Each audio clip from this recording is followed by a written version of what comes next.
원래 전해드리려고 했던 내용이 있는데 이번에 핵심적으로 전해드릴 내용은 이현주 의원과 관련한 소식을 전해드리도록 하겠습니다. 지금 보시면 이런 기사가 오전에 나왔죠. 이현주 의원이 지금 이재명 정부의 부동산 기조를 공개 비판했다. 이렇게 보시다시피 기사가 지금 나오고 있습니다. 이현주 의원이 이재명 정부의 부동산 정책을 향해 수요 억제 중심의 정책 기조를 원점에서 재검토해야 된다 라고 공개 비판을 한 건데요. 그래서 이렇게 한국경제의 제목은 이렇습니다. 친명계마저 쓴소리, 이현주 따옴표하고 부동산 토론회 들으며 답답. 요 내용이 지금 나오고 있죠. 그래서 기사 내용을 조금 더 자세히 보면 이재명 정부의 부동산 정책에 대해 작심 발언을 쏟아냈다. 그러면서 페이스북에 이런 글이 올라왔다고 기사화까지 된 겁니다.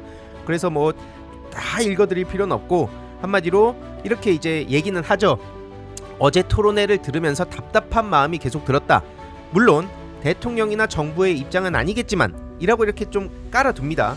그러면서 이제 뒤에 일부 의견을 개진하신 분들이 지나치게 시장 원리에도 행정의 신뢰보호 원칙에도 맞지 않는 위험한 제안들을 했다. 이런 식으로 얘기를 한 겁니다. 그래서 페이스북 원문을 찾아보려고 이현주 의원의 페이스북을 가봤어요. 그랬더니 가장 먼저 뜨는 화면은 상단 고정 게시물입니다. 이건 말 그대로 상단에 고정해 놓는 게시물이기 때문에 누가 들어오더라도 제일 위에 뜨는 거예요. 25년 4월 7일에 올린 이현주 의원 후원을 해달라. 요 내용이 가장 먼저 뜨고, 그리고 이제 스크롤을 내리면 가장 최신 글 순서대로 뜨는 게 페이스북 시스템이거든요. 그래서 이제 보니까 그 다음에 뜨는 게시물이 7월 13일 겁니다. 한마디로 7월 24일에 앞서 보여드렸듯이 페이스북에 글이 올라와서 지금 기사가 나오고 있는 상황 아닙니까? 근데 그 페이스북 글이 갑자기 사라진 건가? 애초에 안 올린 거를 저렇게 기사화할 수는 없잖아요. 그러니까 이렇게 글을 올렸었는데 삭제가 된 거구나 라고 생각을 할 수밖에 없는 겁니다. 왜냐면 저만 이렇게 뜨는 건가 싶어가지고 같이 활동하는 분들한테도 물어봤는데 다들 페이스북에 이현주 의원이 오늘 올린 글이 없다 라고 얘기를 하더라고요. 7월 13일에 올라온 게 한마디로 가장 최신 글인 겁니다. 뭐 이현주 의원실에서 알려드립니다. 그래서 이제 전혀 다른 내용인데 결국 한마디로 이현주 의원이 페이스북에 글을 올렸다가 삭제를 했구나 라는 걸 알 수가 있는 거죠. 하지만 이미 이렇게 기사가 나오고 있는 상황 아닙니까? 뭐 친명계마저 쓴소리 이런 식으로 기사가 나오는데, 그래서 바로 어디를 가봤냐? 더불어민주당 비대위 갤러리와 이재명은 합니다 갤러리, 이 DC 인사이드 두 갤러리에서 특히 이현주 의원을 엄청나게 지금 띄워주고 있는 상황 아닙니까? 그럼 이거에 대해서 인지를 하고 있나? 인지를 했다면 반응이 어떠한가? 요게 이제 궁금해지지 않겠습니까? 그래서 보니까 10시 40분에 이현주는 부동산으로 이재명 대통령을 때리네, 쟤도 끝이네, 요런 글이 하나 올라와 있습니다. 여기에 대한 반응이 어떨까? 왜냐면 그동안 이재명 정부의 쓴소리를 조금이라도 한다는 그런 사람들은 전부 다 지금 돌을 맞고 있지 않습니까? 가장 최전선에서 이제 유시민 작가님이 계신 거고, 뿐만 아니라 이거는 좀 내 생각이 다른데? 라는 얘기를 심지어 이재명 대통령이 아니라 다른 소위 친명계 정치인들 비판만 해도 저거는 가만두면 안 된다, 저거는 반명선언이다, 이런 식으로 얘기를 하지 않습니까? 근데 지금 이현주 의원에 대해서는 그러면 어떤 반응이 나올까? 당연히 궁금해지지 않겠습니까? 근데 보시면 저게 때리는 거냐? 이간질하지 말아라. 그러면서 오히려 때리는 게 아니라 이 글을 쓴 사람이 잘못됐다고 욕을 합니다. 그러면서 아예 이렇게 얘기를 하죠. 이현주 의원이 유시민 작가처럼 분탕 친 것도 아닌데 분탕질이 오진다. 한마디로 유시민 작가는 지금 분탕을 치는 거고 다른 사람들도 다 분탕을 치는 거고, 소위 이제 문조털레유라고 부르는 그 5분과 또 나머지 그 계열이라고 하는 이 스피커들은 전부 다 분탕질 치는 거고, 심지어 저한테도 내부 총질을 그만하라고 저기서 딱 그런 얘기들을 했었거든요.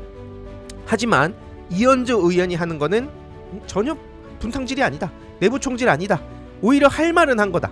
그래서 이런 반응들이 지금 나오고 있습니다. 할 말은 해야지. 아니 그동안 할 말은 한다면서 저한테 진영주의자라고 했던 사람들이 굉장히 많은데 이게 뭐가 말이 안 되잖아요. 아무튼 이거에 대해서는 일요일 오후 3시 라이브에서 좀 더 자세히 말씀드릴 예정이고요. 아무튼 그러다 보니까 대연주라고 막 띄워주고 있습니다. 야, 대연주. 심지어 이현주 같은 시장주의 중도보수 인사를 경제나 국토부에 앉혀야 된다. 이 중도보수 인사라고 볼 수 있는가? 이현주 의원이 중도보수? 심지어 이 중도보수라고 하면서 막 찬양했던 사람이 어떤 지금 그 폭주를 하고 있는지 뒤에 좀 더 자세히 말씀드리겠습니다. 아무튼 이현주처럼 시장 경제를 잘하는 사람도 없다, 이렇게 반응하고 있고요. 그러더니 이건 도대체 무슨 감성인지 모르겠는데 퀸원주 찐 충신이다, 퀸원주라고 지금 띄우고 있습니다. 한마디로 누가 얘기를 하면은 충신이 되는 거고, 다른 누가 얘기하면은 이 내부 총질러의 뭐 반명에 정부 망하라고 막 그 고사를 지낸다는 소리를 하는 게 이게 지금 현재 상황이다. 그래서 이재명은 합니다 갤러리도 가봤습니다. 여기에도 이제 관련 글들이 좀 올라오더라고요. 부동산 토론회 들으며 답답, 이런 글이 올라왔는데 보이시다시피 누가 또 시작이네. 아휴 진짜. 왜냐면 이현주라는 정치인의 그동안의 행보를 보면 어디에 있었던 간에 적당한 시점이 되면은 늘 내부의 멱살을 잡고 흔들면서 다른 곳으로 넘어갔었습니다. 그러한 이 맥락들을 보고 저희들이 지금 비판하는 거 아닙니까? 그러니까 이제 이걸 아는 누군가는 또 시작했네, 이런 식으로 반응하니까 오히려 보시다시피 맞는 말인데 뭔 또 시작이냐, 이런 식으로. 심지어 저 끝에 노자를 저렇게 붙이는 거 보세요. 이게 굳이 저렇게 노자를 안 붙여도 되는 곳에 어거지로 노자를 붙이는 게 너무 명백해 보이지 않습니까? 그러면서 뭐 이런 말도 못하냐. 심지어 제가 리박스쿨 문제 얘기할 때 저들이 와가지고 난리 쳤거든요. 아니 리박스쿨 문제야말로 그 굉장히 심각한 문제고, 이거에 대해서도 할 얘기가 아직 너무나 많은데 리박스쿨 얘기했다고 반명이라고 저를 비난했던 게 주로 저런 이재명은 합니다 갤러리에 있는 사람들이었어요. 그러니까 이게 잣대가 너무 이상하다는 거죠. 그러면서 심지어 영상 잘 보셨나요? 여러분들의 생각 댓글로 남겨주시고 구독, 좋아요도 부탁드립니다. 감사합니다.